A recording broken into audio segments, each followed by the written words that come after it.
गृहे लक्ष्मी राष्ट्रस्य मुखेदय मासगुंसुर्यामसीं कर्पूर आनन्दमाङ्कर्षयामि विराजनानन्दशुद्धाचमनीयं समर्पयामि। नमस्ते दिक्पाल पक्क बोंडा मिम्मल्नेना ఓకే ఓకే రేపు ఏప్రిల్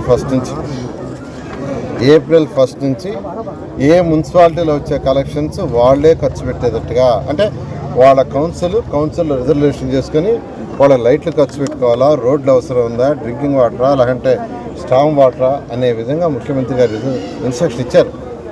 ఏప్రిల్ 1 నిజంగా రాష్ట్ర ప్రజల అందరి తరఫున ముఖ్యమంత్రి గారికి ప్రత్యేకమైన ధన్యవాదాలు తెలియజేస్తున్నాను. ఈ విధంగా నెల్లూరులో ఉన్న అన్ని 54 కార్పొరేషన్లు అన్ని పార్కులు యాక్చువల్గా చక్కగా నెల్లూరే కాదు రాష్ట్రంలో ఉన్న అన్ని పార్కుల్ని గ్రీన్ కార్పొరేషన్ ద్వారా రెక్టిఫై చేస్తున్నాం.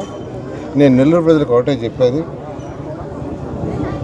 1100 కోట్లతో under ground drainage drinking water project తెస్తే 85% 90% అయిపోతాయి. 165 కోట్లు పెండింగ్ ఉండింది 2019 ఎలక్షన్ రోజుకి. 165 కోట్లు అట్కోలో బ్యాలెన్స్ ఉంది, అది స్టేట్ గవర్నమెంట్ కడుతుంది, మనం కట్టబడలే. కానీ దాన్ని కూడా వదిలేశారు, దాంతో ఆ ప్రాజెక్ట్ ఆగిపోయినాయి.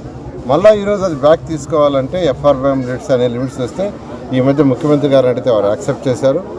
బహుశా ఏప్రిల్ 1కి నెక్స్ట్ ఫైనాన్షియల్ ఏప్రిల్ 1కి శాంక్షన్ అవుతుంది. అది అవ్వగానే వీలైనంత వరకు 1 ఇయర్లో ఆ ప్రాజెక్ట్ కూడా కంప్లీట్ చేసి నెల్లూరులో దోమలు లేని నగరం చక్కగా ప్రతి ఒక్కరికి సంగం బ్యారేజ్ నిలుస్తానని తెలియజేస్తూ ప్రతి ఒక్కరూ కొద్ది రోజులు ఓపిక పట్టాల్సిందిగా నేను రిక్వెస్ట్ చేస్తాను, రాష్ట్ర ప్రజలైనా నెల్లూరు ప్రజలైనా. ఎందుకంటే పూర్తిగా రాలా, ట్రాక్లోకి వచ్చేందుకు అడుగులు వేస్తూ ఉన్నాం, త్వరలో వస్తుంది. అందువల్ల అందరినీ రిక్వెస్ట్ చేస్తాను. Thank you.